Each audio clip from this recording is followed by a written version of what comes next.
ओम नमो भगवते वासुदेवाय। ओम नमो भगवते वासुदेवाय। ओम नमो भगवते वासुदेवाय। हरे कृष्णा। तो हम पढ़ रहे हैं भगवत गीता अध्याय 6 और श्लोक संख्या 1। श्री भगवानुवाच अनाश्रिता कर्म फलम कार्यं कर्म करोति यः स सन्न्यासी च योगी च न निरग्निर्न च क्रिया। अना श्री भगवान उवाच अनाश्रितः कर्म फलं कार्यं कर्म करोति यः स सन्न्यासी च योगी च न निरग्निर्न च क्रिया। श्री भगवान उवाच अनाश्रिता कर्म फलं कार्यं कर्म करोति यः स सन्न्यासी च योगी च न निरग्निर्न च क्रिया। पढ़िए, कौन पढ़ेगा?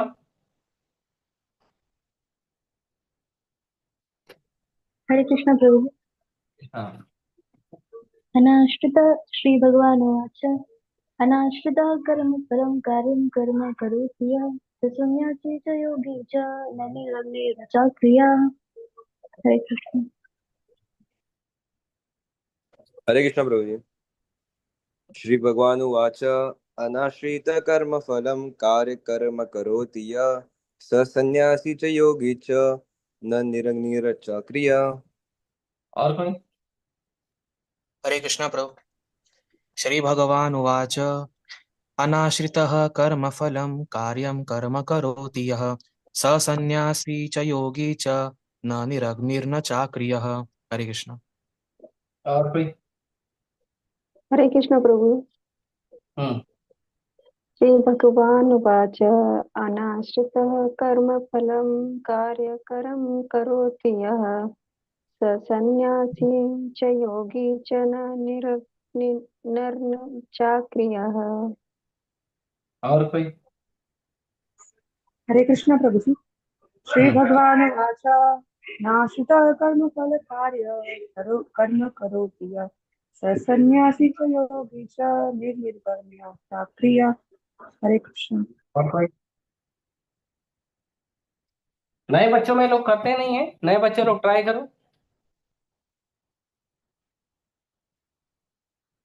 ये क्लास स्पेशली नए बच्चों का है, बाकी सबके लिए भी है, लेकिन स्पेशली नए बच्चों का रिक्वेस्ट है, उनको ट्राई करना चाहिए।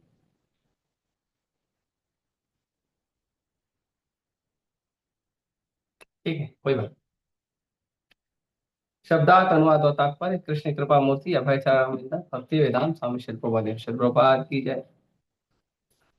श्री भगवान वाचा, भगवान ने कहा, अनाश्रितः शरण ग्रहण किए बिना, कर्मफलम कर्म फल की, कार्यं कर्तव्य, कर्म कर्म, करोति करता है, यह जो, सह वह, सन्यासी सन्यासी, च ही योगी योगी, च ही न नहीं, निहि रहित, अग्नि अग्नि, न न तो, च भी अक्रिय क्रियाहीन। श्री भगवान ने कहा, जो पुरुष अपने कर्म फल के प्रति अनासक्त है और जो अपने कर्तव्य का पालन करता है, वही सन्यासी और असली योगी है। वह नहीं जो न तो अग्नि जलाता है और न कर्म करता है। तात्पर्य, इस अध्याय में भगवान बताते हैं कि अष्टांग योग पद्धति मन तथा इंद्रियों को वश में करने का साधन है, किंतु इस कलयुग में सामान्य जनता के लिए इसे संपन्न कर पाना अत्यंत कठिन है। यद्यपि इस अध्याय में अष्टांग योग पद्धति की संस्तुति की गई है, किंतु भगवान बल देते हैं कि कर्म योग या कृष्ण भावनामृत में कर्म करना इससे श्रेष्ठ है। इस संसार में प्रत्येक मनुष्य अपने परिवार के पालनार्थ तथा अपनी सामग्री के रक्षार्थ कर्म करता है, किंतु कोई भी मनुष्य बिना किसी स्वार्थ, किसी व्यक्तिगत तृप्ति के, चाहे वह तृप्ति आत्म केंद्रित हो या व्यापक, कर्म नहीं करता। पूर्णता की कसौटी है कृष्ण मानव अर्थ में कर्म करना, कर्म के फलों का भोग करने के उद्देश्य से नहीं। कृष्ण भावनामृत में कर्म करना प्रत्येक व्यक्ति का कर्तव्य है, क्योंकि सभी लोग परमेश्वर के अंश हैं।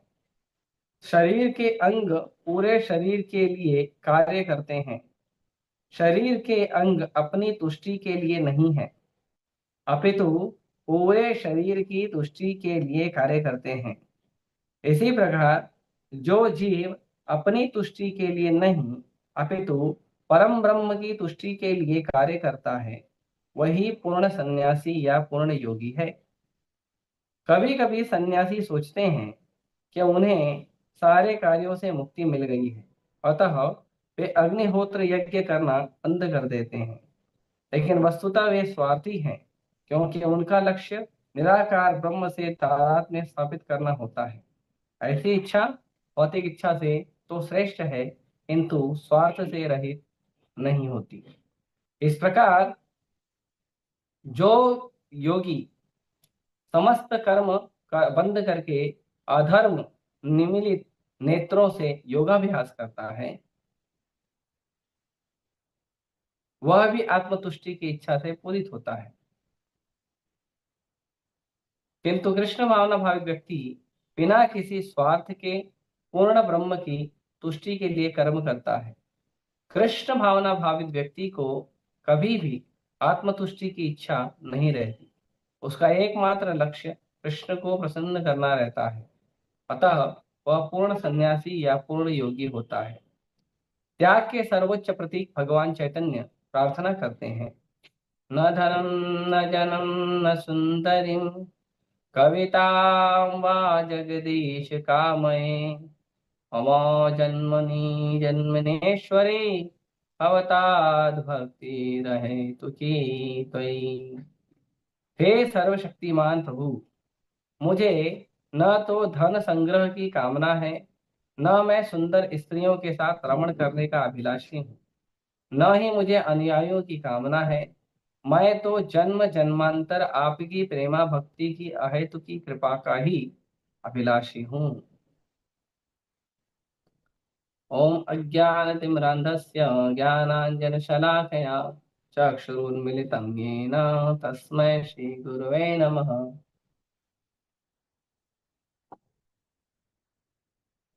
श्रीचैतन्यमनोभीष्टं स्थापितं येन भूतले स्वयं रूपः कदा मह्यं ददाति स्वपदान्तिकम्।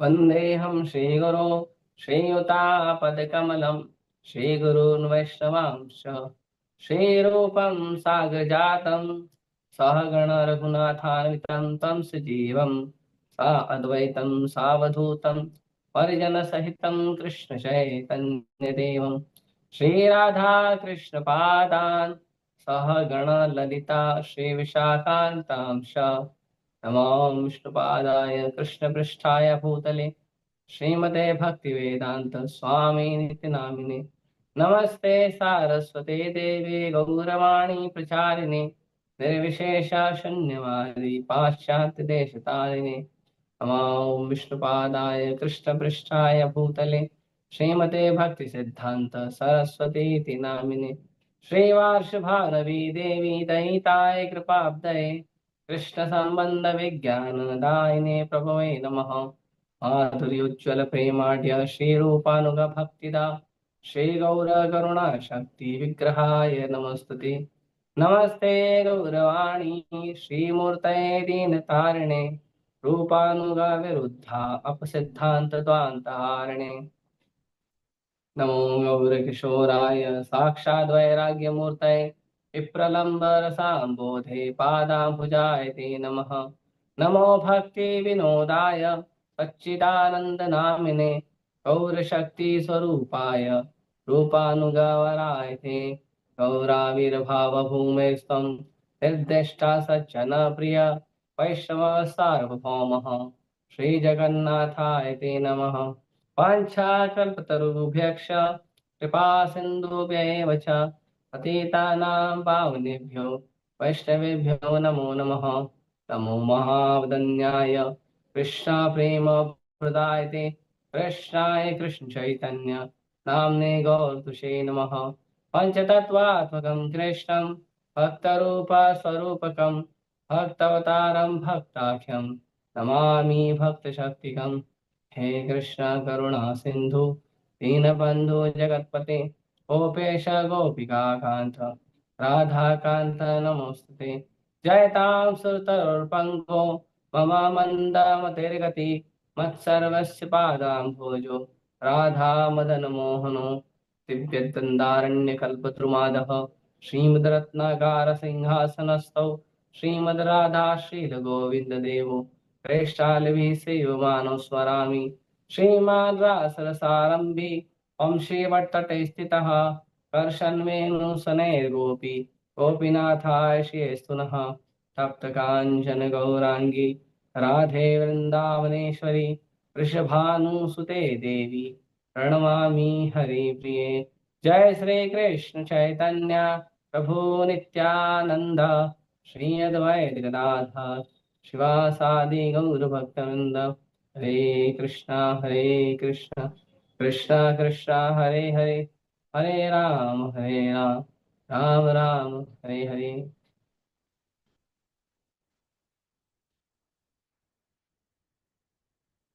हरे कृष्णा।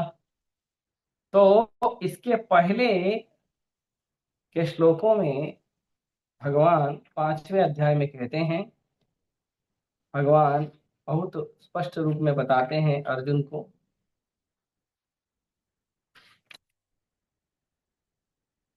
भगवान 5वें अध्याय के 27 और 28 नंबर श्लोक में कहते हैं कि समस्त इंद्रियों को बाहर करके दृष्टि को भौहों के मध्य में केंद्रित करके प्राण तथा अपान वायु को नथुनों के भीतर रोककर इस तरह मन इंद्रियों को बुद्धि को वश में करके जो मोक्ष को लक्ष्य बनाता है वह योगी की इच्छा भय तथा क्रोध से रहित होता है।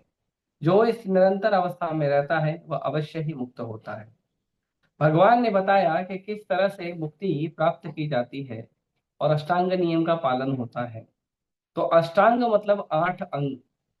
अष्टांग में 8 अंग होते हैं। 8 अंग कौन कौन से हैं? तो उसमें होते हैं यम, नियम, आसन, प्राणायाम, प्रत्याहार, धारणा, ध्यान, समाधि। तो ये 8 जो नियम है, ये 8 नियम पालन करना होता है किसी भी व्यक्ति को। जो व्यक्ति इच्छा करता है कि मुझे मुक्ति चाहिए, तो यम और नियम का मतलब होता है, यम मतलब क्या करना है और नियम मतलब क्या नहीं करना है। हमें भगवान की सेवा के लिए, भगवान की भक्ति के लिए कौन कौन सी वस्तुओं को करना चाहिए और कौन कौन सी वस्तुओं को नहीं करना चाहिए। हमें हमारे कार्य को करने के लिए भी कुछ ध्यान रखना चाहिए।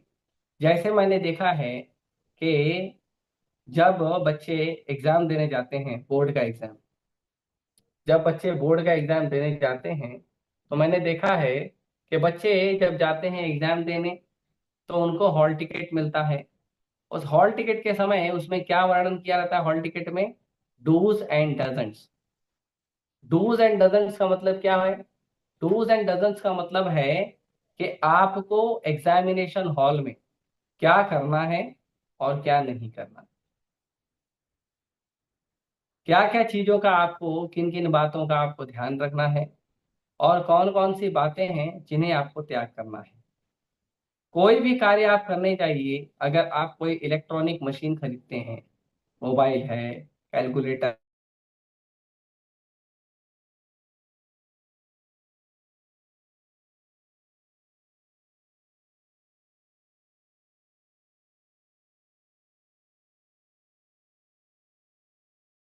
रिजल्ट दिखा रहा है कि आपको उसे करने के लिए किस चीज की आवश्यकता है और किस चीज की आवश्यकता नहीं है। अपने मन से आप उसे कैसे भी यूज नहीं कर सकते। वैसे ही भगवान के लिए अगर कोई भी साधना भजन है, भले भगवान के लिए मुक्ति की इच्छा हो, भले भगवान से कुछ मांगने की इच्छा हो, भले कोई इच्छा ना हो, भले भगवान से प्रेम की इच्छा हो, भले भगवान से सेवा की इच्छा हो, नियम कानून होने ही चाहिए। प्रभुपाद जी कहते हैं कि नियम किसके लिए है? नियम है मनुष्य के लिए। जैसे सड़क पार करना है, सड़क पार करना है तो नियम मनुष्यों के लिए है, पशु के लिए नियम नहीं। कुत्ता है, बिल्ली है, और भी जो पशु हैं, वो रेड लाइट, ग्रीन लाइट और येलो लाइट नहीं देखते हैं, वो बस चल देते हैं। उनको समझ में आता है गाड़ी नहीं आ रही, चल दो। लेकिन मनुष्य को ध्यान देना है, रेड लाइट है, ग्रीन लाइट है, येलो लाइट है। आप देखिए रेलवे में, आप मनुष्यों को नियम बनाना पड़ते हैं। आपने टिकट कहाँ का लिया है तो वहीं जाना है। हाँ, अगर आपने टिकट लिया है चर्च गेट का, और चर्च गेट के टिकट लेके आप विरार की ट्रेन में बैठ गए हो, और आप एक या दो स्टेशन भी उल्टा चले गए और आपको टीसी ने पकड़ लिया, तो आपसे फाइन मारेगा। लेकिन उसी ट्रैक पर कुत्ता घूमते रहेगा, बिल्ली घूमते रहेगा, चूहा घूमते रहेगा, उनके लिए कोई नियम नहीं। पक्षी उड़ते रहते हैं, पक्षी जाके तार पर बैठ जाते हैं, उनके लिए कोई नियम नहीं। नियम मनुष्यों के लिए। इसी प्रकार कहीं भी आप देखिए कि जितने भी नियम बनाए गए हैं, नियम बनाए हैं मनुष्यों के लिए। तो यदि कोई व्यक्ति नियम पालन कर रहा है, उसका मतलब है कि वो अपनी बुद्धि का उपयोग कर रहा है, और उसका मतलब वो मनुष्य है। कई बार लोग कहते हैं कि भक्ति में हम अपने मर्जी से भक्ति करेंगे। अपने मर्जी से भक्ति होती ही नहीं है। अपने मर्जी से केवल उत्पात होता है। भक्ति होती है जब हम भगवान के, साधुओं के, भक्तों के, शास्त्रों के बताए हुए नियम का पालन करते हैं। जब हम भगवान के, साधुओं के, भक्तों के, शास्त्रों के नियम का पालन नहीं करते हैं, उनसे नहीं सीखते हैं, तो वो उत्पात होता है, वो भक्ति नहीं होती है। कुछ समय के लिए तो अच्छा लगता है कि मैंने अच्छा किया, बढ़िया किया, बड़ा किया, लेकिन उसका कोई अर्थ नहीं, वो अर्थहीन होता है। तो ये यम और नियम। आसन का मतलब होता है कि बैठने की भी व्यवस्था ठीक ठाक होनी चाहिए। आपको कैसे बैठना है, जैसे अभी छठवें अध्याय में अर्जुन जब खुलकर पूछते हैं तो भगवान बताते हैं कि आसन ना जरूरत से ज्यादा ऊंचा होना चाहिए, ना जरूरत से ज्यादा नीचा होना चाहिए। आगे भगवान बताते हैं प्राणायाम। प्राणायाम मतलब आपको आपके सांस की एक्सरसाइज करनी है। आपको सांस को अंदर बाहर करना है, तो उसकी एक्सरसाइज का भी नियम है। आगे कहते हैं प्रत्याहार। प्रत्याहार मतलब कोई नियम होना चाहिए। ऐसा नहीं है कि हम कुछ भी खाएंगे, कैसे भी खाएंगे, कितने भी बजे खाएंगे, कभी भी सोएंगे, और हमारा भक्ति भजन स्वीकार कर लेंगे भगवान। नहीं करेंगे। यदि हमें कुछ भी करना है तो हमें क्या करना होगा? खाने का नियम, सोने का नियम, बात करने का नियम, चलने फिरने का नियम, ये सब नियम बनाना चाहिए। बिना नियम के हम पशु रहते हैं, पशुवत चेतना है। आगे धारणा। और जो आपने प्रयास किया है भक्ति का, साधन भक्ति का, उसको धारण करना चाहिए।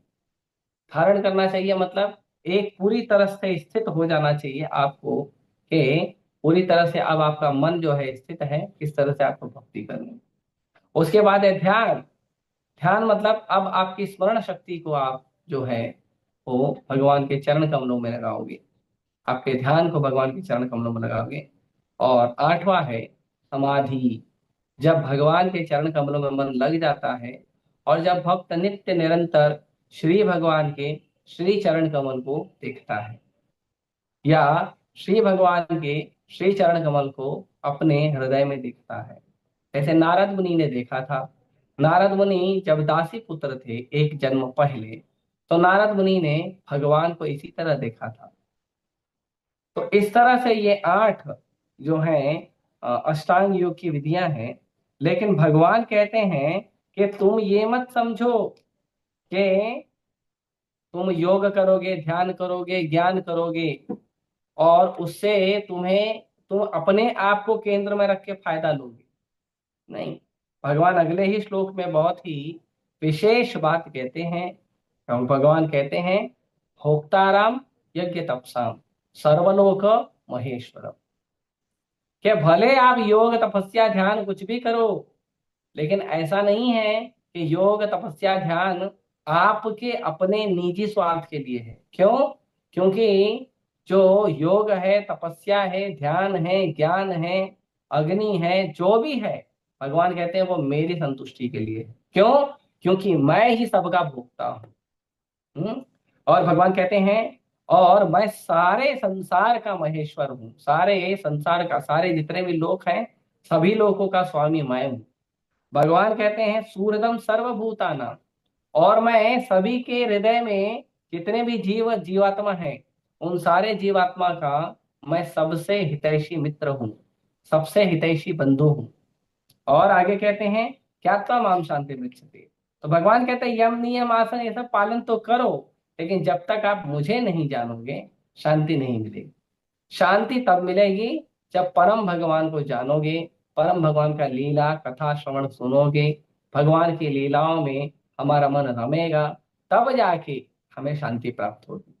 नहीं तो आर्टिफिशियल तरीके से हम सोचेंगे कि भगवान प्राप्ति करना है तो हिमालय पर चले जाएं, भगवान प्राप्ति करना है तो काम धंधा सब छोड़ दें, भगवान प्राप्ति करना है तो दुनियादारी छोड़ दें, और क्या करें, और संसार में भटक भटक कर भीख मांगे और भगवान का भजन करें।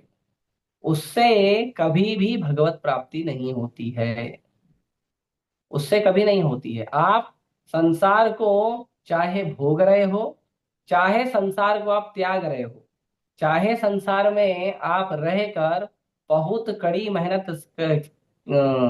करके, सेवा करके, जो धन है, वैभव है, यश है, उसको अर्जित करके आप उसको, उसका भोग कर रहे हो, उसको अपने जीवन में उपयोग कर रहे हो, या आप सब कुछ छोड़कर एक वैरागी, एक साधु का जीवन जी रहे हो, लेकिन आप कोई काम नहीं कर रहे हो। साधु का मतलब नहीं होता है निठल्ला बनकर घूमना, साधु का मतलब नहीं होता है अकर्मण्य होना। भगवान भगवत गीता में जब कर्म के सिद्धांत को प्रस्तुत करते हैं, तो भगवान बहुत ही फेमस श्लोक बोलते हैं, कर्मण्य वाधिकार से, कि आपका अधिकार केवल कर्म करने का है। मां खल्य फलेषु कदाचन, लेकिन आपका अधिकार फल का नहीं है। फल तो मैं दूंगा, और फल मैं सही सोचकर दूंगा। तुम नहीं सोच सकते हो कि मैंने ये कर्म किया, उसका फल मुझे ये मिलेगा, नहीं। क्योंकि जो कर्म मैं अभी कर रहा हूं, वो कर्म मैं अभी क्यों कर रहा हूं, ये भगवान को मालूम है। ये जो मैं अभी कर्म कर रहा हूं, ये मेरा कर्म पिछले जन्म के कर्मों का या पिछले कर्मों का भुगतान है, या अगले समय में नया कर्म निर्माण करेगा, ये मुझे नहीं पता। ये केवल भगवान को पता है, जिसके हाथ में सबका कर्म का लेखा जोखा है। इसीलिए कर्म का अधिकार तो हमें है ही नहीं। हम जो कर्म कर रहे हैं, हम जो मेहनत कर रहे हैं, उससे हमें कुछ प्राप्त होगा, ऐसा नहीं है। उसका अधिकार हमें नहीं है। हमें जो भी वस्तु प्राप्त होगी, वो वस्तु केवल भगवान के निर्देश के अनुसार प्राप्त होगी। इसीलिए भागवतम में कहते हैं, कर्मणा दैव नेत्रेण यंत स्नेह उपपद्यते। भगवान कहते हैं कि कोई भी, जब कोई व्यक्ति कर्म करता है, तो केवल कर्म के सिद्धांत के आधार पे उसे वस्तु नहीं दी जाती है। कर्मणा दैव नेत्रेण, उसके कर्म भी देखे जाते हैं, और भगवान की उस पर कितनी कृपा है, भगवान का कितना उस पर दृष्टि है, वो भी देखा जाता है। केवल कर्म करने से फल प्राप्त नहीं होता, और केवल भगवान के आश्रय पे संसार में अकर्मण्य होकर, निठल्ला होकर घूमने से भी कुछ नहीं प्राप्त होता है। दोनों करने से कुछ नहीं प्राप्त होगा। फिर कैसे प्राप्त होगा? प्राप्त होगा कर्म करें, लेकिन भगवान पे आश्रित रहें।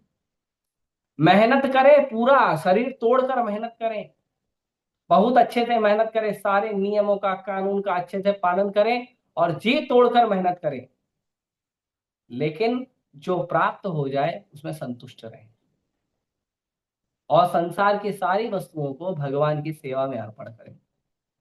तब जाके व्यक्ति को संतुष्टि प्राप्त होगी।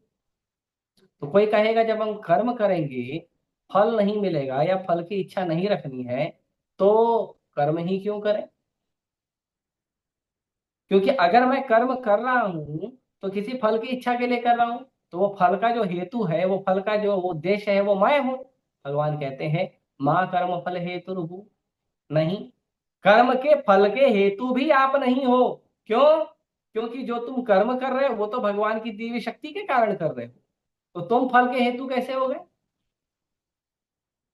फल का हेतु तो भगवान हुए ना, क्योंकि ये शरीर भगवान ने दिया है, शरीर में इंद्रियां भगवान ने दी है, और शरीर और इंद्रियों के साथ साथ उन इंद्रियों में शक्ति भी भगवान ने दी है। तो फल के हेतु आप कहां से हो गए? तो कोई कहेगा अच्छा, सब भगवान का है तो मैं कर्म ही क्यों करूं, सब भगवान करेंगे। भगवान बोलते हैं नहीं, तुम अकर्मण्य होकर नहीं बस बैठ सकते। हाँ? माँ कर्म फल हेतु रुवो माते संगो स्त अकर्मणि। भगवान कहते हैं इसका मतलब नहीं है कि तुम अकर्मण्य हो जाओ, संसार में सन्यास का भिक्षा पात्र लेके संसार में यहाँ वहाँ घूमो, भिक्षा मांगो और नाम जप करो। बहुत अच्छा है भिक्षा मांगना, भगवान का नाम जप करना अच्छा है, लेकिन यदि कोई सेवा है भगवान के लिए तो उसको करना सबसे ज्यादा अच्छा है। तो इसीलिए इस आज के श्लोक में कहते हैं भगवान कि जो पुरुष कर्म फल के प्रति अनासक्त होता है, कर्म करता है लेकिन फल उसको जो भी मिलेगा भगवान की कृपा से उसमें ही संतुष्ट रहेगा, मतलब फल के प्रति आसक्ति नहीं रखा है, आसक्ति भगवान की सेवा के प्रति, कर्म के प्रति रखा है।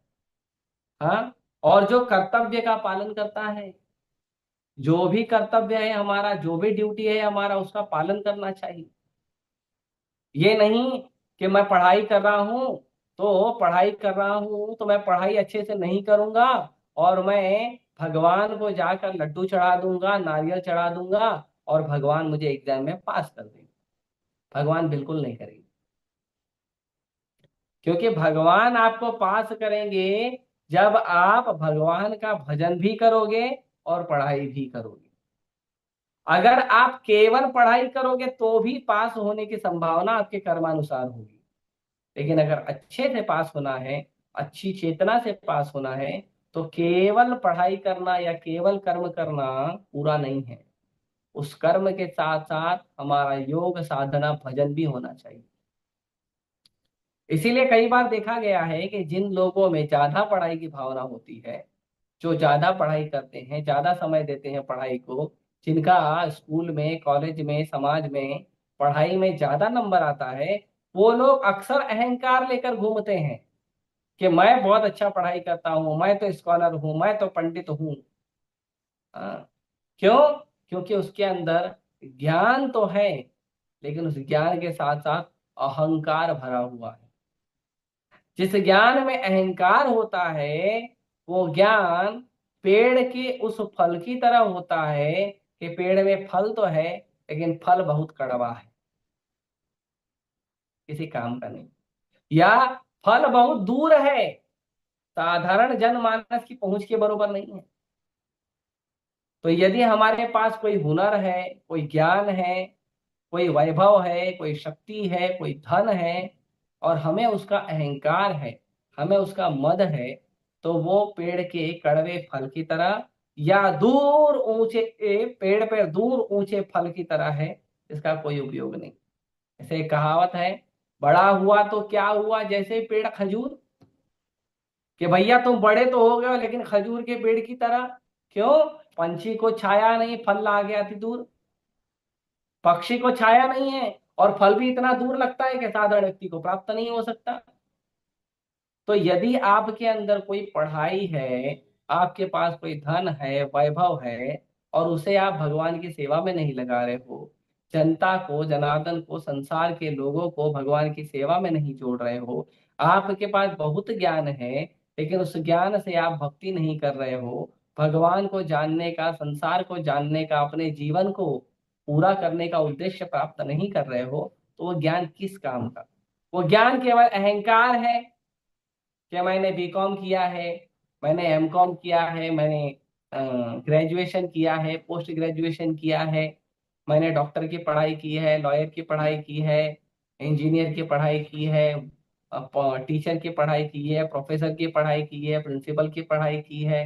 हाँ, क्या फायदा ऐसे ज्ञान का जब हमारा ज्ञान हमारे ही समाज के लाभ के लिए, भगवान की सेवा के लिए किसी काम का नहीं है।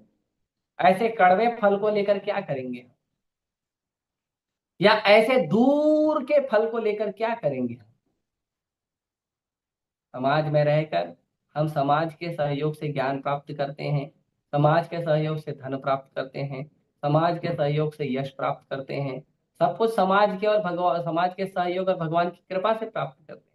लेकिन जब हमारे पास धन आ जाता है, यश आ जाता है, वैभव आ जाता है, पढ़ाई आ जाती है, ज्ञान आ जाता है, तो हम अपना अहंकार लेकर घूमते हैं कि मेरे पास जो है वो सबसे दुर्लभ है, और जिसको प्राप्त करना है वो व्यक्ति मुझे शरणागत होना चाहिए। जिसको भी प्राप्त करना है वो व्यक्ति मुझे ऊंचा समझना चाहिए, मुझे सम्मान करना चाहिए, मुझे रिस्पेक्ट करना चाहिए, ये भावना रहती। फिर उसका ज्ञान लेकर क्या फायदा, बहुत दूर है फल। हाँ? तो ये बहुत समझने वाली बात है कि कोई ये हमें कोई कार्य करना है तो वो कार्य अपना कर्तव्य समझ के करना चाहिए। कर्तव्य भी मनुष्य जीवन का कर्तव्य अलग है, समाज के लिए हमारा कर्तव्य अलग है, और संसारी लोगों के लिए हमारा कर्तव्य अलग है, हमारे देश के लिए हमारा कर्तव्य अलग है, और भगवान के लिए भी कर्तव्य अलग है। ये सारे कर्तव्यों का निर्वाह जब करता है व्यक्ति अपने ज्ञान से, बल से, वैभव से, कर्म से, धन से, यश से, जब व्यक्ति इन सारे कर्तव्यों का निर्वाह कर लेता है तब वो बुद्धिमान व्यक्ति होता है। तो कोई कहेगा कि प्रभु जी कैसे सारे कर्मों को एक साथ करेंगे, अरे एक तो जिंदगी है, एक तो इंसान हूं, कैसे सारे कर्म करूंगा। तो इसके लिए बहुत ही सुंदर श्लोक जो है आचार्यों ने वर्णन किया है। कहते हैं कि जो भगवान की सेवा करता है, जो भी भगवान की सेवा करता है, भगवान कृष्ण की जो सेवा करता है, वो सेवा करने से ही सारा सेवा अपने आप हो जाता है। देवर्षि भूताप्त नृणां पितॄणां नायं किंकर न चरणी च राजन् सर्वात्मनायं शरणं शरण्यं गतो मुकुंदम परहृत्य कर्तुम।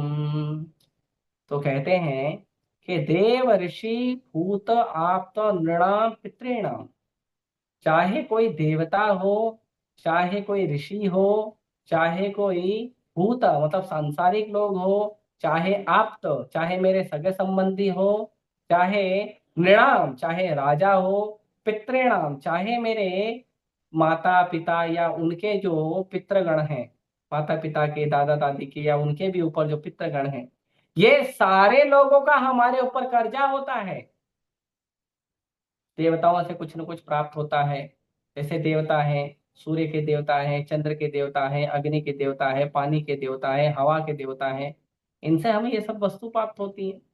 ऋषि, ऋषियों ने इतने सालों तक ज्ञान संभाल के रखा है, ऋषि लोग ज्ञान की तपस्या करते हैं, तो ज्ञान को हमें प्राप्त होता है। हमारे जीवन जीने के लिए, हमारे साधारण व्यवहार के लिए ज्ञान प्राप्त होता है, हमारे जीवन के उद्धार के लिए ज्ञान प्राप्त होता है। तो देव ऋषि भूता, संसार के लोग, अलग अलग संसार के लोगों से हमें बहुत सारी वस्तुएं प्राप्त होती है। पेड़ है, उनसे हमें फल और फूल प्राप्त होते हैं, सब्जियां प्राप्त होती पेड़ पौधों से। हमें गाय से दूध प्राप्त होता है, शहद, मक्खी से जो मधुमक्खी है उससे हमें शहद प्राप्त होता है। कई सारे जीव जीवंतु संसार में बहुत सारे लोग हैं जिनसे हमें कुछ ना कुछ प्राप्त होते ही रहता है। भूत, आप तो हमारे सगे संबंधी है, काका नाना मामा चाचा भाई बहन, ये रिश्ता वो रिश्ता, इतने सारे लोग हमारे रिश्ते में होते हैं, उनसे भी हमें कुछ न कुछ प्राप्त होते ही रहता है। आप्त, भूत आप्त नृणाम, और जो राज्य का राजा होता है, जो देश का राजा होता है, वो देश के राजा के संरक्षण में हम रहते हैं, जिनसे हमें सुरक्षा प्राप्त होती है, जिनसे हमें सहयोग प्राप्त होता है कि हम समाज में अच्छे से रह सकें, मिलजुल कर रह सकें। हाँ, तो राजा का भी हमारे ऊपर कर्ज होता है। और पितृणाम, पितृणाम मतलब जो हमारे दादा नाना काका मामा, जो हमारे दादा, जो हमारे पूर्वज हैं, दादा है या नाना है या उन जो पूर्वज हैं, उन लोगों के परंपरा में हम आए हैं। तो उन लोगों की जो परंपरा कंटिन्यू हुई तब तो जाके हमारा जन्म उनके घर परिवार में हुआ है। सबका कर्जा है।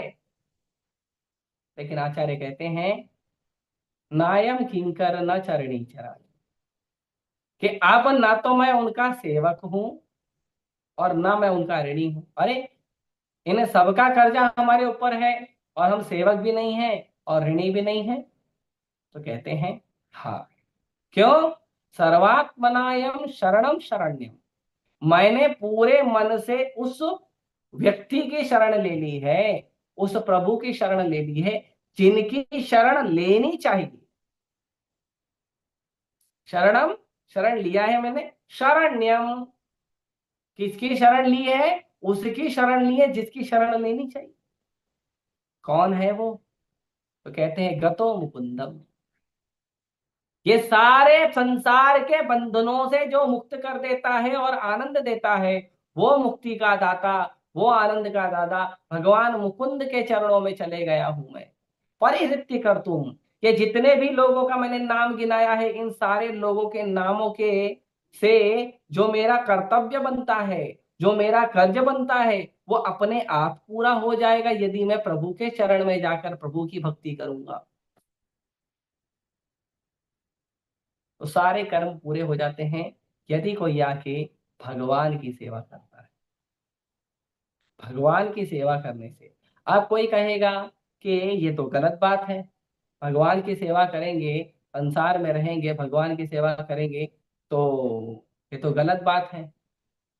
तो इसके लिए साधारण सा उदाहरण देते हैं कि जिस प्रकार पेड़ है, एक पेड़ में जो हमें यदि फूल में, पत्तों में, तनों में, शाखाओं में हमें जल देना है, खाद देना है, भोजन देना है, तो हम कहाँ उसको भोजन और पानी देते हैं?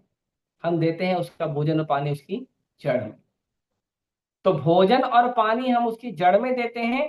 केवल जड़ में डालने से पत्ती को भी मिल जाता है, फूल को भी मिल जाता है, शाखा को भी मिल जाता है, तना को भी मिल जाता है। उसके लिए अलग से एक एक पत्ती को, एक एक फूल को, एक एक फल को, एक एक शाखा को, एक एक तने को नहीं देना पड़ता है। केवल जड़ में डालो सबको, भगवान ने सिस्टम बनाया है। वैसे हमारी आंख को कुछ चाहिए, कान को कुछ चाहिए, नाक को कुछ चाहिए, मुंह को कुछ चाहिए, हाथ को कुछ चाहिए, पैर को कुछ चाहिए। तो क्या करना होता है? जो भी भोजन या औषधि है वो हमें मुंह के द्वारा पेट में डालना पड़ता है। पेट में डालने से ही क्या होता है? सबको प्राप्त हो जाता है, भगवान ने सिस्टम बनाया है। उसी प्रकार ये सारे संसार की जो जड़ है, ये सारे संसार का जो मूल है, वो है भगवान कृष्ण। उसका मूलम अदम शाखा, ये संसार उल्टा वृक्ष है जिसकी जड़ ऊंची है और शाखा नीची है। और जो ऊंची जड़ है वो जड़ है भगवान कृष्ण। तो यदि भगवान कृष्ण की कोई सेवा करता है, कर्म करता है, तो भगवान कृष्ण के द्वारा जितने भी देवी देवता या सांसारिक लोग हमारे से जुड़े हैं, वो सबकी अपने आप कर्तव्य की पूर्ति हो जाती है। उसके लिए हमें अलग से कोई कर्तव्य पालन नहीं करना होता। लेकिन कृष्ण भक्ति में आने के बाद भी केवल बैठकर माला जप करना वो कर्तव्य नहीं है। माला जो जप करते हैं हम लोग, वो करते हैं हम अपने मन के नियंत्रण के लिए, मन की शुद्धि के लिए, भगवान के चरण कमल में ध्यान लगाने के लिए, उसके लिए माला करते हैं।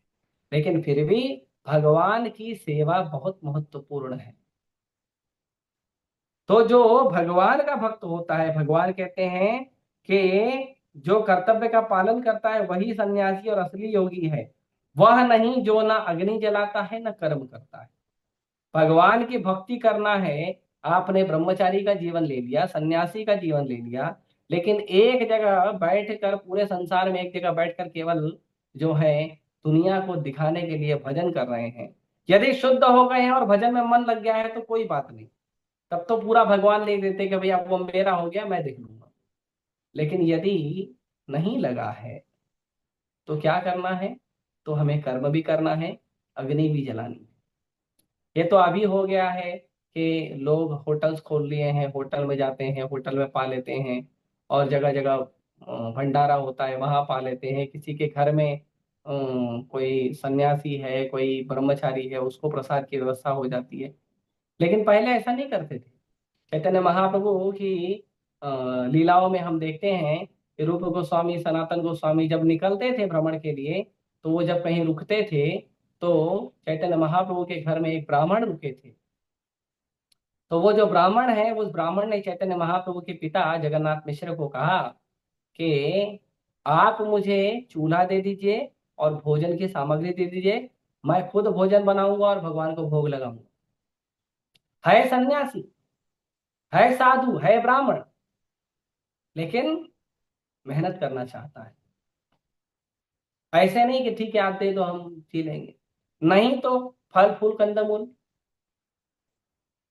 नहीं तो कार्य तो करना ही पड़ेगा। केवल भगवान के नाम पर हम काम छोड़ दें, भगवान के नाम पर हम पूरा काम धंधा छोड़ दें और नाम के लिए माला जप करें और यहाँ वहां संसार में घूमते रहे और दान मांगते रहे, भीख मांगते रहे, और उस दान को भी भगवान की सेवा में न लगाकर अपनी इंद्रिय तृप्ति में लगाए, वो साधु नहीं है।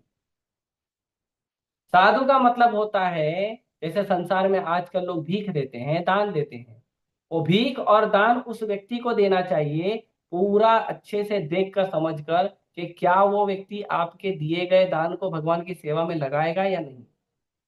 यदि वो व्यक्ति आपके दिए गए दान को भगवान की सेवा में नहीं लगाता है और केवल अपनी इंद्रिय तृप्ति में लगाता है, अगर मान लो अपने उसने अपने लिए मोबाइल खरीद लिया या अपने लिए कोई वस्तु खरीद लिया, लेकिन अगर वो 24 घंटा भगवान की सेवा में लगा है तो भी ठीक है कि उसने मान लो अपने लिए भी खरीदा है तो भगवान की सेवा में ही लगा रहा है, पूरा जीवन ही समर्पित किया भगवान की सेवा में, तो भगवान की सेवा में लगा रहा है।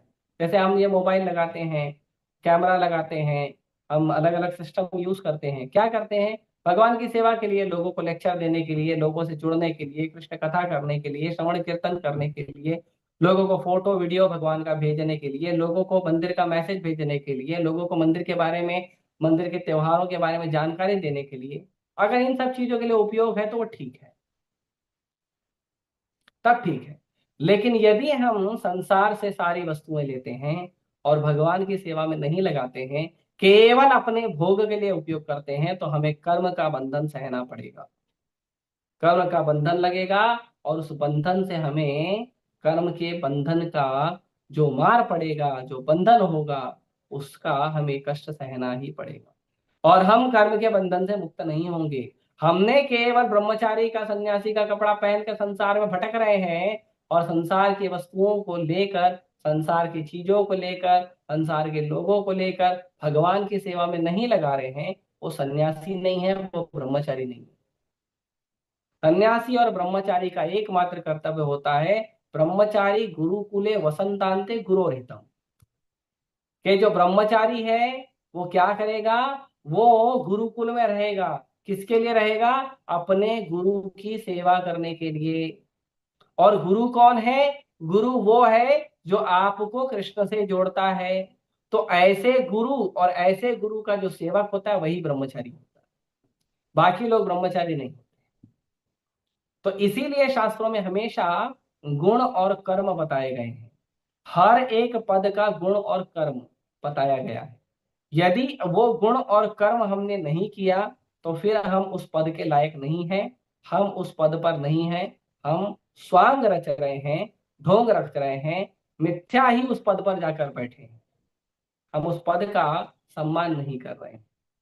जैसे कोई व्यक्ति डॉक्टर का कपड़ा पहनकर घूम रहा है लेकिन किसी भी व्यक्ति का इलाज नहीं कर रहा है, उसने डॉक्टर की डिग्री ले ली लेकिन किसी व्यक्ति का इलाज ही नहीं कर रहा है, किसी व्यक्ति का इलाज नहीं कर रहा है, बस डॉक्टर का नाम लेकर घूम रहा है, और जहां तहां डॉक्टर साहब आ गए हैं उनको थोड़ा धन दे दो, पैसा दे दो, नाम दे दो, बस उसके लिए बैठा है, तो वो डॉक्टर है।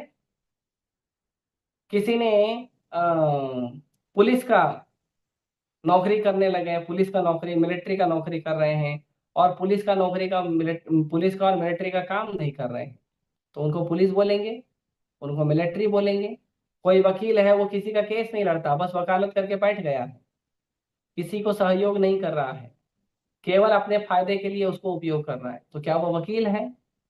कोई विद्यार्थी है, स्कूल में एडमिशन ले लिया है, लेकिन पढ़ने नहीं जा रहा है, पढ़ने जा रहा है तो वो स्कूल के कॉलेज के नियम कानून पालन नहीं कर रहा है, ठीक से पढ़ाई नहीं कर रहा है, तो क्या वो विद्यार्थी है? नहीं। हर एक बात के लिए उसके गुण और उसके कर्म देखने आवश्यक है। स्कूल में कॉलेज में एडमिशन लेने वाला हर बच्चा विद्यार्थी नहीं होता। विद्यार्थी वो होता है जो विद्या के अर्थ को प्राप्त करने के लिए स्कूल और कॉलेज में जाता है। एडमिशन लेने से आप विद्यार्थी नहीं बनते।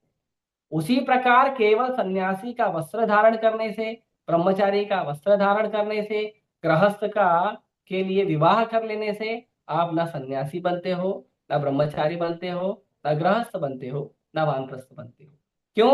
क्योंकि ब्रह्मचारी, सन्यासी, गृहस्थ, वानप्रस्थ चारों आश्रम है, और आश्रम का मतलब होता है भगवान की सेवा का जीवन। जो व्यक्ति भगवान की सेवा के में जीवन नहीं देता है, वो व्यक्ति ना ब्रह्मचारी है, ना सन्यासी है, ना गृहस्थ है, ना वानप्रस्थ है। जो व्यक्ति विवाह करता है और विवाह करके केवल अपने पत्नी बच्चों के साथ रहता है, केवल माँ बाप के साथ रहता है और अच्छा पैसा कमाता है और अपने पूरे घर को सुविधा देता है, खुद को सुविधा देता है, लेकिन भगवान का भजन नहीं करता है, वो व्यक्ति को शास्त्रों में गृहस्थ नहीं कहा गया है, उसको ग्रह मेधी कहा गया है। ग्रह मेधी मतलब विवाह किया, पत्नी बच्चे हैं, माँ बाप है, संसार का उसके पास पद है, यश है, नाम है, लेकिन भगवान का सेवा नहीं कर रहा है, भगवान का भजन नहीं कर रहा है। वो अपने पत्नी को, अपने माता पिता को, अपने बच्चों को भगवान से जोड़ नहीं रहा है, तो वो व्यक्ति गृहस्थ नहीं है, उसको ग्रह मेधी कहते हैं। ग्रह मेधी मतलब अपने ही घर का सर्वनाश करने वाला व्यक्ति। इसीलिए हमें सन्यासी ही नहीं, अक्सर जब ऐसे ऐसे प्रश्नों के ऊपर चर्चा होती है तो लोग बोलते हैं हाँ सही बात है कि सन्यासी से अच्छा ब्रह्मचारी, ब्रह्मचारी से अच्छा तो गृहस्थ बनना चाहिए, लेकिन आप गृहस्थ भी तो नहीं बने हो, आप तो गृह मेधी हो। गृहस्थ भी तो बनो। गृहस्थों का जिम्मेदारी होता है कि संसार में जितने भी ब्रह्मचारी हैं, सन्यासी हैं, वानप्रस्थी हैं, और संसार में जितने भी जीव जंतु हैं, उन सबके लिए गृहस्थ अकेले कमाता है और सबका पालन करता है। ब्रह्मचारी, सन्यासी, वानप्रस्थी, संसार के ये जो लोग हैं, ये गृहस्थों पर निर्भर होते हैं, और गृहस्थों का दायित्व है कि इनका पालन करें। और गृहस्थों का काम है कि अपने क्षेत्र में, अपने समाज में भगवान के धर्म की जो है उसको धर्म की व्यवस्था करना, धर्म का पालन करना, और मंदिर को सहयोग करना, धर्म का प्रचार करना, ये सब गृहस्थों का जीवन है। इसके लिए जो धन लगेगा, इसके लिए जो सुविधा लगेगी, इसके लिए जो व्यवस्था लगेगी, वो सब गृहस्थों को, ब्रह्मचारी सन्यासी को उपलब्ध करा के देना है। ऐसा नहीं है कि तब सन्यासी की बात हो रही तो केवल सन्यासी नहीं। इसीलिए प्रभुपाद जी कहे जो पूरी तरह कृष्ण भावनामृत में लगा है वो गृहस्थ होके भी सन्यासी है, वो एक पत्नी सन्यासी है। लेकिन यदि आप केवल विवाह कर रहे हो अपनी इंद्रिय तृप्ति के लिए, आपने केवल विवाह किया है अपने घर घर परिवार के आनंद के लिए, और उस घर में जाके विवाह करके आप भगवान की सेवा नहीं कर रहे हो, क्षमा कीजिए, आप गृहस्थ नहीं है। इसीलिए हमें इन बातों का ध्यान रखना चाहिए। इसीलिए प्रभुपाद जी बड़े सुंदर शब्दों का उपयोग करते हैं।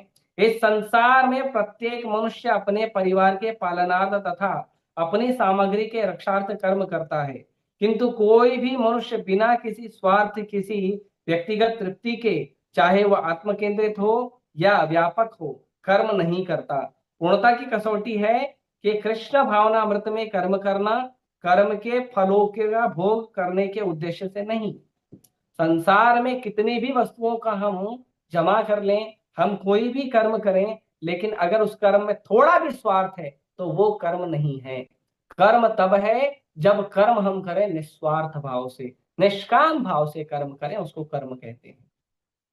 इसीलिए प्रभुपाद जी यहां तक कहते हैं कि कभी कभी सन्यासी सोचते हैं कि उन्हें सारे कर्मों से मुक्ति मिल गई है, अतः उन्होंने अग्निहोत्र यज्ञ करना बंद कर दिया है। वस्तुतः वह स्वार्थी हैं, क्योंकि उन्हें ब्रह्म में तादात्म्य होना है, उन्हें ब्रह्म में चले जाना है, ब्रह्म में लीन हो जाना है, भगवान की सेवा नहीं करनी, भगवान के अंदर समाविष्ट होना है, भगवान की सेवा नहीं करनी। ये तो गलत बात है। ऐसे कोई बच्चा है, पिता की गोद में बैठना चाहता है, पिता का प्रेम पाना चाहता है, लेकिन पिता बोलते हैं बेटा एक गिलास पानी लेके आओ, थोड़ा मेरे लिए कपड़ा लेके आ जाओ, थोड़ा मेरे लिए भोजन लेके आ जाओ। बेटा बोलता है नहीं पापा, आपके गोद में बैठना अच्छा लगता है, आपकी सेवा करना अच्छा नहीं लगता। तो भगवान के ब्रह्म में तादात्म्य होना और भगवान की कोई सेवा नहीं करना, वो स्वार्थ है। इसके लिए जो कहते हैं ना कि हम ब्रह्म में लीन हो जाएंगे, ब्रह्म लीन हो जाएंगे और भगवान में लीन हो जाएंगे, पूरी तरह से हमारा सारा जीवन समाप्त हो जाएगा, वो मुक्ति गलत मुक्ति है, वो सही मुक्ति नहीं है। सही मुक्ति है अपने स्वरूप में आकर कृष्ण की सेवा करना, वो है असली जीवन। सेवा करना, हाथ कान नाक मुंह जो कुछ भगवान ने दिया लगाओ सेवा में भगवान की, वो असली सन्यास है। सन्यास का मतलब नहीं है कि ठीक है अब सन्यास मिल गया, अब हम अपना मजे करेंगे, बढ़िया खाएंगे पिएंगे, थोड़ा नाम जप करेंगे, इधर उधर भटकेंगे। नहीं, सेवा करो, कम से कम लोगों को प्रचार करो, शास्त्रों का अध्ययन करो, नाम जप करके खुद को शुद्ध करो, शास्त्रों का अध्ययन करके बुद्धि को विकसित करो, बुद्धि को तीक्ष्ण करो, और जाके घर घर जाकर भगवान की भक्ति का, भगवान के नाम का, भगवान के यश का, भगवान की लीलाओं का प्रचार करिए, लोगों को भगवान से जोड़िए। जो लोग धर्म से नहीं जुड़ते हैं, भगवान से नहीं जुड़ते हैं, वो असुर होते हैं, अधर्मी होते हैं। और यदि सन्यासी होते हुए, ब्रह्मचारी होते हुए समाज अधर्मी हो रहा है, आसुरी प्रवृत्ति में लग रहा है, तो ये सन्यासी ब्रह्मचारी की गलती है। या जो व्यक्ति भगवान की भक्ति कर रहा है, वो खुद तो भक्ति कर रहा है, लेकिन संसार के बाकी लोगों को भगवान से नहीं जोड़ रहा है, खुद भक्ति के आनंद में लगा हुआ है और लोगों को भगवान से नहीं जोड़ रहा है, वो व्यक्ति काम तो सही कर रहा है लेकिन पूरी तरह से सही नहीं कर रहा है। वो भक्ति भी अपने स्वार्थवश कर रहा है कि मेरा मुक्ति हो जाए, बस दुनिया को मेरे को क्या करना। तो भगवान चैतन्य महाप्रभु कहते हैं कि आप खुद का मुक्ति करिए, वेरी नाइस, लेकिन जाकर दूसरों को भी प्रचार करिए, अपना उद्धार करिए और दूसरों को भी जाके प्रचार करिए, दोनों करना है। अब इसमें यह भी बात है कि डायरेक्ट जाके संसार में प्रचार नहीं करना, पहले अपने मुक्ति के लिए भी प्रयास करना है। पहले खुद का पेट भरो, उसके बाद जाके लोगों को प्रसाद बांटो। खुद भूखा है और लोगों को प्रसाद बांट रहा, प्रसाद बांटते बांटते मूर्छित होकर गिर जाएगा, खुद भी खाओ। इसीलिए भगवान कहते हैं जन्म सार्थक करी कर परोपकार। पहले अपना जन्म सार्थक करो, पहले गुरु के शरण में जाओ, भजन करो, साधन करो, गुरु के शरण में भगवान की सेवा करो, और जब आप सीख लो तो जाके समाज में इसका प्रचार करो, समाज में कृष्ण की कथा करो, कृष्ण का कीर्तन करो, प्रसाद बांटो, लोगों को भगवान से जोड़ने का प्रयास करो। ये असली जीवन है, ये असली संन्यास। इसके लिए संन्यास शब्द जो है उसका मतलब होता है सत्न्यासी। सन्यासी का मतलब होता है सत्न्यासी। सत्य कौन है? भगवान। भगवान पूर्ण सत्य है, और भगवान की सेवा में जो व्यक्ति अपना जीवन बिताता है उसको सन्यासी कहते हैं। जो व्यक्ति भगवान की सेवा में जीवन नहीं बिताता है और सन्यासी का टैग लेकर घूमता है, वो व्यक्ति सन्यासी नहीं। तो इस तरह से इसीलिए चैतन्य महाप्रभु कहते हैं कि भगवान मुझे धन नहीं चाहिए, मुझे फॉलोवर नहीं चाहिए, ना धनम ना जन्म, मुझे फॉलोवर भी नहीं चाहिए, हाँ ना सुंदरी, मुझे सुंदर स्त्री की भी कामना नहीं, कविताम व जगदीश काम है, ना मुझे कोई बड़ा बड़ा ज्ञान चाहिए प्रभु, कोई बड़ा बड़ा ज्ञान भी नहीं चाहिए, या जगदीश होना या समाज में कोई बड़ा नेता बनकर घूमना, बोलते प्रभु वो भी नहीं चाहिए। अरे तो क्या चाहिए?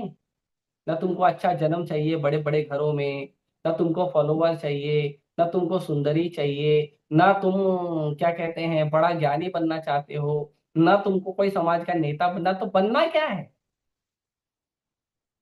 तो भगवान कहते हैं मम जन्मनि जन्मनेश्वरी, हे प्रभु, हर जन्म जन्मांतर में मुझे भवताद भक्तिर अहैतुकी त्वयि, मुझे मोक्ष भी मत दीजिए भगवान, मुझे मुक्ति भी नहीं चाहिए, मुझे भले संसार में आप बार बार जन्म दो, लेकिन मुझे दो आपकी भक्ति। भगवान की भक्ति प्राप्त करना मोक्ष प्राप्त करने से ज्यादा अच्छा है।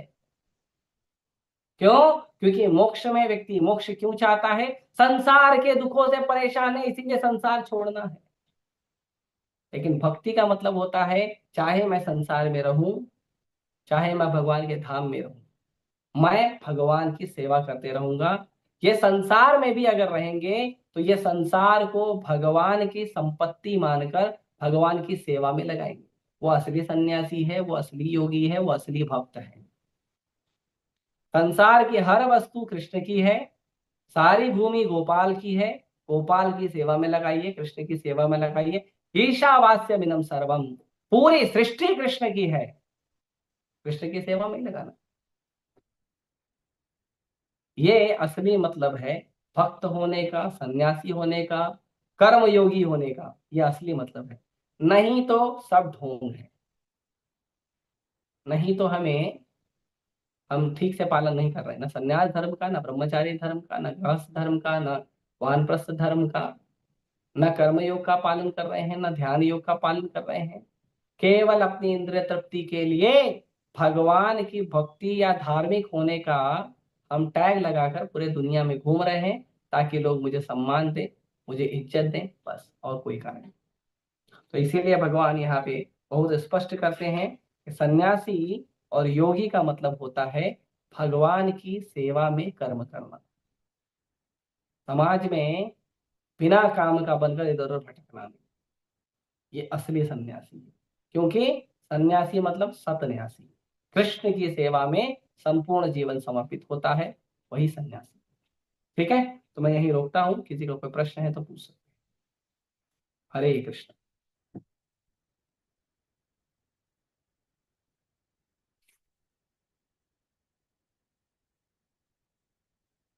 हरे कृष्णा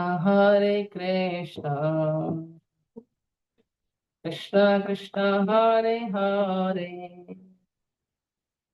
हरे राम राम राम हरे हरे,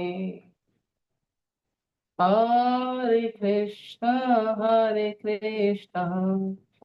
कृष्ण कृष्ण हरे हरे, हरे राम राम राम हरे हरे। किसी का प्रश्न नहीं है? पक्का? चैट में किसी ने कुछ लिखा है? Hare Krishna Prabhu ji, you are right. Many people have this misconception that saints and sages do not do any work and they only show off in the name of God. Therefore, no matter how much work the saints and sages do, it is not visible to the people. So, how can we remove their misconception? देखिए, मुझे जब लोग पूछते हैं कि आप तो संसार छोड़ दिए हो, आप तो काम छोड़ दिए हो, संसार की सारी जिम्मेदारी छोड़ दिए हो, परिवार छोड़ दिए हो, तो आप तो कोई काम नहीं कर रहे हो, तो आप कर्मी आदमी नहीं हो, आप अपने कर्म का नियम पालन नहीं किए। तो मैं इनका कहता हूँ, भैया, अगर आपको लगता है मैं कोई काम नहीं करता हूँ, मंदिर में बैठ के माला जप करता हूँ, तो एक काम करिए, आइए 24 घंटा मेरे साथ बिताइए, आपको समझ में आ जाएगा मैं कितना कर्म करता हूँ। और मैं आपको गारंटी करता हूँ कि आप आश्चर्यचकित हो जाएंगे कि मैं आपसे ज्यादा कर्म करता हूँ। लोग नहीं करते। जितना मेहनत एक ब्रह्मचारी एक सन्यासी करता है ना, उतना दम नहीं है संसार के बाकी लोगों में करने की। क्यों? क्योंकि अपनी इच्छाओं को त्याग करके कर्म करना, ये जो सबसे बड़ी तपस्या है ना, ये सबके बस की बात नहीं है। दूसरा, जब कोई कहता है कि आपने परिवार त्याग दिया, तो हमने परिवार त्यागा कहाँ? हमारा तो एक परिवार से जो नाता था, उस नाते को हमने बढ़ा के संसार के सारे परिवार को अपना परिवार बनाया है। हमने एक कुटुंब को त्यागा है और वसुदेव कुटुंब को स्वीकार किया है। तो हमारा तो जीवन, हमारी तो जिम्मेदारी बड़ी हो गई। अभी हम केवल अपने परिवार के लिए नहीं सोचते हैं। संसारी लोग मेरी पत्नी, मेरी माँ, मेरा पापा, मेरा बच्चा, मेरा दोस्त, मेरा रिश्तेदार, इसके बारे में सोचते हैं। सन्यासी ब्रह्मचारी के लिए सारी माँ अपनी माँ है। संसार की सारी स्त्री माँ है, सबकी सेवा करना है। संसार के सारे पुरुष प्रभु हैं, सबकी सेवा करना है। संसार के सारे बच्चे भगवान के बच्चे हैं, सबकी सेवा करना है। सबकी सेवा करना है। वो अपना पराया नहीं करता है। गृहस्थ के भी जो परिवार है वो भी ब्रह्मचारी का ही परिवार है, वो भी सन्यासी का ही परिवार है। सन्यासी का अपना कोई परिवार नहीं होता है, लेकिन सारा परिवार सन्यासी का अपना ही होता है, गृहस्थ का ब्रह्मचारी का अपना ही होता है। संसार का सारा परिवार ब्रह्मचारी का गृहस्थ का होता है। सॉरी, क्षमा कीजिए, ब्रह्मचारी और सन्यासी का होता है सारा परिवार।